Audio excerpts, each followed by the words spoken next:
As lahat ng kingdom leaders, nakikinig kayo ngayon, maghanda na kayo kasi dire-diretso na to. Tayo na ang pupunta sa Malacanang. Hindi natin sila hihintayin na lulusubin tayo. Tayo ang lulusob. Malacanang. Hintayin nyo kami. Hindi kami maghihintay kay Tore. Kami ang hintayin nyo. 8 million Filipinos, 8 million kingdom members. This is now a call for us to rise up. Hindi natin masisisi ang Kingdom of Jesus Christ sa kanilang panawagan na bawiin ang suporta ng mamamayang Pilipino sa kanilang pangunguna upang patalsikin sa poder si Marcos Jr. sa pagkakaisa ng mamamayan. Magandang gabi sa inyong lahat, sa lahat po ng mga kingdom citizens, sa lahat ng mga full-time miracle workers, at sa lahat ng mga tagasunod sa kingdom ministry, sa lahat ng ating mga kaibigan, ating mga supporters dito sa Pilipinas at sa buong mundo. Muli nagpapasalamat tayo at pinagkaloob ng ating dakilang Ama ang pagkakataong ito upang mag-isagawa na naman ang presscon. At malalaman natin ang plano ng mga kaaway natin. Hindi naman dapat kaaway kasi dapat silang taga-tupad ng batas pero hindi nila sinusunod. Betrayal of trust. Ito ang naging resulta, ito ang naging reason kung bakit ganito na lang ginigipit ang Kingdom of Jesus Christ. Kasi nung may kaso nga si Pastor at binuhay yung kaso, sinabi naman ni Pastor, haharapin niya yan. Balik-balik sinasabi ni Pastor, haharapin niya ang kaso na isinampa sa kanya, binuhay lang ito ha. Ang garantiya lang na wala talagang extraordinary rendition. Susunod talaga sa extradition treaty ang Amerika. Huwag lang makisawsaw ang mga Amerikano. Pero nangyari ba? Hindi. Walang garantiya. Kahit yung presidente natin, hindi pipirma. Hindi man lang magarantiya. Wala man lang tayong narinig sa presidente, sa DILG, sa DOJ, sa AFP, lalong-lalo na sa PNP. Wala. Bakit? Pag pipirma siya, ano sabi? Ma-o-offend ang Amerika. Ma-o-offend ang Amerikano. Mapapahiya siya sa mga puti. Yan ba ang klaseng presidente na nararapat na mamuno sa Pilipinas? Bakit hindi niya proteksyonan ang karapatan ng aming pinakamamahal na pastor, Pastor Apollo C. Quiboloy, na alam namin sa amin, wala talaga siyang kasalanan. Kaya haharapin niya yung kaso. Yun nga lang, makikialam itong Amerika. Pero itong presidente na ito, wala siyang pakialam sa mga mamamayang Pilipino. Hindi man lang in-honor ang constitutional rights ng aming pinakamamahal na pastor. Pilipino rin si pastor, pero wala siyang pakialam. Ang pinagsisilbihan niya, Amerikano. So matino pa ba ang presidenteng ito? That betrayal of trust will trigger us. But that is the reason why tonight, the whole of the Kingdom of Jesus Christ, I'm already calling lahat ng members, lahat ng supporters, lahat ng full-time miracle workers dito sa Pilipinas, lahat ng kingdom leaders, nakikinig kayo ngayon, maghanda na kayo kasi dire-diretso na to. Tayo na ang pupunta sa Malacanang. Hindi natin sila hihintayin na lulusubin tayo. Tayo ang lulusob. Tayo na. Hindi tayo aalis hanggat hindi bababa. Hindi ako nananawagan ng hair follicle drug test. Dahil alam na ng buong Pilipinas, na buong mundo kung anong kang klaseng tao. This time, Malacanang, hintayin nyo kami. Hindi kami maghihintay kay Tore. Kami ang hintayin nyo. 8 million Filipinos, 8 million kingdom members. This is now a call for us to rise up. At wala nang karapatang mamahala pa ang presidente ngayon. You don't have the right now, no? Kasi hindi mo binigyan ng right ang aming pastor, wala ka na ring right na mamuno dito sa bansang Pilipinas. Binaboy mo ang karapatan ng aming pastor, binaboy mo ang Pilipino, isang Pilipino na nagmamahal sa ating bansa, binigay ang kanyang buhay, ibinigay ang resources ng kingdom para maging supporter nitong bansang ito. Pero anong ginawa nyo? Kaya itong nangyayari sa amin, June 10, lahat ng kaso na binuhay nyo, napatay na accusations, fabricated lies, galing sa'yo kasi wala nang, nakatali ka na sa Amerika. Hindi Pilipino ang pinaglilingkuran ni Bongbong Marcos, ang Amerika. Kaya tayo mga Pilipino, panahon na. Nagluklok sa kanya, binigay namin ang resources ng kingdom, binigyan ka namin ng platform para merong papansin sa'yo. Dahil sa mainstream media noon, wala. Kasi nga mga corrupt kayo. Wala talagang ininiwala sa pangalang Marcos. Si pastor lang ang nagbigay ng platform sa'yo. Pero ito, ganun nga. Ingrato ka. Wala eh. Hindi ka naman talaga totoong naglilingkod sa Pilipinas. At ngayon, ayan, pinagbili mo ang aming mahal na pastor sa Amerika. May timeline ka. Ngayon, may timeline ka na. Mula dito sa amin. Bakit? Okay, may mga pulis na. Ito yung mga pulis, palaging nandito. Palaging sumusugod. Ito ngayong gabi, ang dami na naming intel na natatanggap. Kayo ng mga pulis, mga law enforcers kayo, pero hindi nyo alam ang law. Because this government is already lawless. Mga pulis na dapat law enforcers, nagsabi na pupunta sila dito at hindi na sila susunod sa rule of law. Ang sinusunod nila, mga terorista na nga. Baliktad na ang mga pulis na ngayon ng terorista. So lulusob sila dito, tatapad na nila yung mga kingdom citizens na dito sa loob ng compound. Lulusob daw sila na 3,000 sila, no? Ganun na kasama, ganun na kamasahol, ganun na talaga tayo binaboy, na ang pamahalan ito, always si Dr. Lorraine sinasabi niya, he always look past all these officers and it always falls on the, I don't know, he's no longer president, Mr. Marcos, we are withdrawing our support from your presidency. Kaya, hahanda na kami. Sa pananawagan ko ito, alam na maririnig na ito ng lahat ng kingdom citizens dito sa Pilipinas at sa iba't ibang dako ng mundo. We are now withdrawing our support from you because of your betrayal of our beloved pastor, not only our beloved pastor, but the whole Philippines. Pinagbili mo na kami sa Amerikano ang pinaglilingkuran mo, doon ka. Lumayas ka dyan sa Malacanang. Bababa ka. This will be the night. Ito ang pabilo ng rebellion against sa pamahalaan, this lawless, evil regime of Bongbong Marcos Jr. So sa lahat ng mga Pilipino na may pagmamahal sa ating bansa, sa lahat ng mga kingdom citizens, sa lahat, sa Maisog, alam ko mananawagan din ang aming mga kasamahan dito. So hindi lang siya dapat ma-impeach, kasi hindi naman talaga dapat ma-impeach. Bumaba ka na dyan. Bumaba ka na dyan. And the clock is ticking. You're running out of time. While there's still time, magbalot-balot ka na. This time around, alam ko maraming nananawagan. Pero ito ang pananawagan na pakinggan mo. Kasi pananawagan na ito, hindi lang ng mga Pilipino. Because there are watchers in heaven. Sagad na ang kasamaan mo. Sagad na ang pagpapahirap mo sa Pilipinas. This country is sick because of you.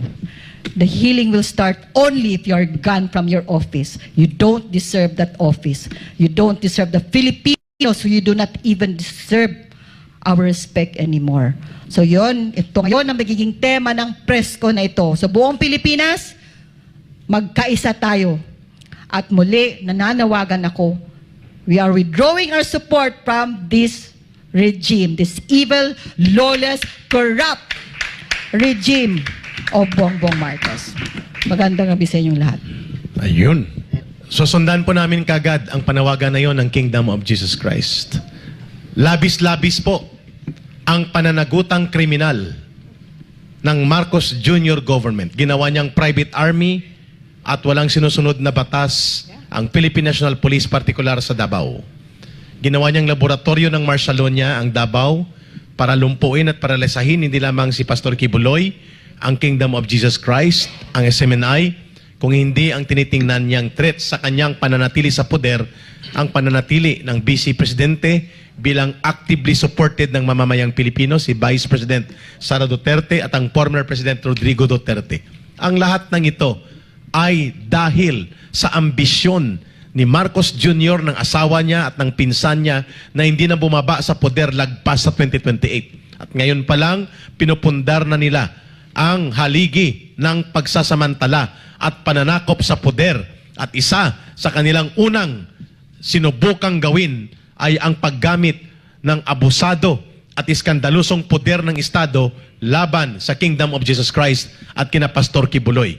Kaya marapat lamang at napapanahon na ang pagtindig ng buong kapanaligan at kasamahan ng Kingdom of Jesus Christ, mga mananampalataya nila at mga supporters sa buong daigdig, buong bansa, at pati sa naniniwala sa SMNI, sapagkat kami ay naniniwala, ako personally, at malamang marami din sa kasamahan ko sa panel na ito, si Marcos Jr. ay beyond redemption. Si Marcos Jr. ang pinagmumulan kung bakit mayroong mga abusado at walang kinikilalang batas at naghari-harian na mga alipores niya, kagaya ni Tambaluslos Abalos, DILG pa naman na sekretary, na sermonan ng kapwa-abogado niya sa harap ng Senado, magpapalusot pa at pananindigan pa niya ang kanyang illegal at wala sa batas na mga konsepto ng pamumuno ng kanyang opisina, partikular sa pag-supervise sa PNP. Kaya si Corporal Marbil, na siyang itinalaga nila ni Marcos na pinuno ng chief ng Philippine National Police, at si Torre, itong patrolman Nick Torre, dito sa Davao ay walang kinikilalang batas. At ngayon, habang kami nagsasagawa ng press conference, ay naghahanda si Torre kasama ang armadong mga pulis niya, lulusubin ang mga compound ng Kingdom of Jesus Christ, mga sibilyan na nakatira dito, kabataan, kababaihan, at wala silang sasantuhin. Gagamitan nila ng baril at nakahanda ang ilang mga granada upang ito itanim na kunwari may mga explosives at armado sa loob ng compound para bigyang matuwid ang paggamit ng dugo at karahasan. Pangalawa, hindi natin masisisi ang Kingdom of Jesus Christ sa kanilang panawagan na bawiin ang suporta ng mamamayang Pilipino sa kanilang pangunguna upang patalsikin sa poder si Marcos Jr. sa pagkakaisa ng mamamayan. Sapagkat ngayon, habang nagsasalita kami, nakahanda na po silang wasakin ang mga gate at pribadong compound na ito. Nakahanda silang gumamit ng dahas at kapag may tumutol, hindi lamang nila pupusasan at ikukulong, kung hindi posible nilang barilin at mananagot na lang sa korte kung may mananagot. The breakdown of rule of law and the proliferation of mindset of lawlessness is because among the PNP of the presiding officer nila, walang iba kundi si Marcos Jr. na walang alam at kinikilalang batas kundi ang kagustuhan na mag-control ng puder at kayamanan the way naganap ito sa panahon ng kanyang ama nung lumang Marshalo na pinatalsik at pinalayas din ng mamamayan. Pangalawa, ngayon po, habang kami nagsasalita, nakahanda po ang kanilang blaring equipment. Patutunugin nila habang nagdarasal sa compound ng Kingdom of Jesus Christ ang napakalakas na tunog upang madisorient ang mga tao, at kasabay nito ay ang paglusob o ang paghagis ng mga tear gas at smoke dispersal ng mga kanister upang palabasin nila na nagkakaroon ng illegal na mga barikada ang mga tao sa loob ng compound na ito. Very typical sa mindset ni Torre na tinatawag niyang Waco cult, na parang Waco, Texas, doon sa mga namatay at pinatay sa Waco, Texas na mga religious sect, at ito ang kanyang gustong gawin dito sa Davao. Panghuli, bago po ang mga paghayag na aking mga kasamahan, ang paglaganap ng kagutuman, 16 million Filipino families ang nadagdag na nagugutom araw-araw. Ang sagot ni Marcos at ng kanyang bulastog na mga economic advisors, magdildil kayo ng asin, piso na asin, 20 pesos na bigas na 2 sakop ng palad. 21 pesos mabubuhay na daw kayo. O kaya, bumili ng noodles pero ang presyo niya pinagtatawanan ng taong bayan 20 years ago na presyo ng noodles. Kalukuhan, 7 pesos. Ito po ay hindi lamang baliw na uri ng pamumuno kung kaya wala siyang nararamdaman na konsensya tungkol sa paglaganap ng paglabag sa karapatan at mga batas, kundi pati na ang pagtabon sa kagutuman kanyang binibigyan ng baluktot na pananaw. Ang paglaganap ng korupsyon na nagtutulak sa iba't ibang sektor ng lipunan na manindigan kasama ang mga retired generals. Napakalaki po ng nawawala na pondo. Bilyon-bilyon. Including po, hindi lamang ang mga tungkol sa baha, kundi tungkol sa mga pangungontrata ng mga politikong pulpol at kawatan ng mga kongresista na karamihan kontratista, binubulgar na ngayon nila Deo Macalma at marami pang mga broadcaster, tag 40% hanggang 50% ang kutong sa mga kontrata, at si Marcos walang ibang binibigkas o anumang pagtutol sapagkat nakikinabang sila sa ganitong kalagayan. Korupsyon, gutom, kahirapan, pagkalugmok ng bayan. It's beyond Kingdom of Jesus Christ. Now, sagot natin sa Kanya,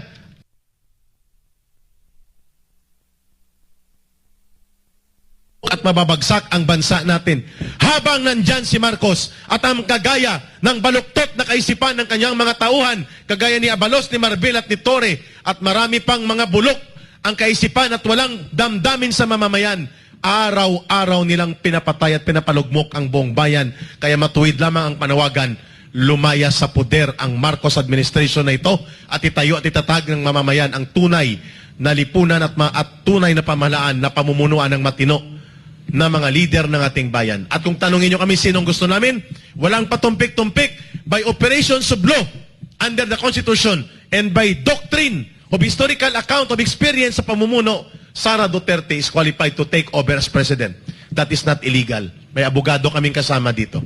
By the way, wala ang mga ibang abogado dito kasi nagbabantay na po sila at naghahanda na po ang mga cellphone at documentation sapagkat uhaw na uhaw at naglalaway sa dugo itong Patrolman Torre na Regional Director ng PNP at atat na atat siya na nagtipon ng almost 3,000 na mga uhaw na parang mga uhaw na mga utusan nila para sakmalin ang buhay at karapatan ng kawawang mga sibilyan at mamamayan sa Davao, lalo na sa Kingdom of Jesus Christ. Taong bayan, nasa sa inyo po ang paghatol at paggawa ng desisyon doon sa panawagan ng Kingdom of Jesus Christ nila Sister Nori. Pero kami po, ako, na nabahagi ng mga dating rebelde, kung sino po nakikinig sa amin na nagbalik loob, panindigan natin ang pagbangon ng tama kung bakit tayo bumalik. We deserve a true and genuine governance. At wala yun. Rebelde,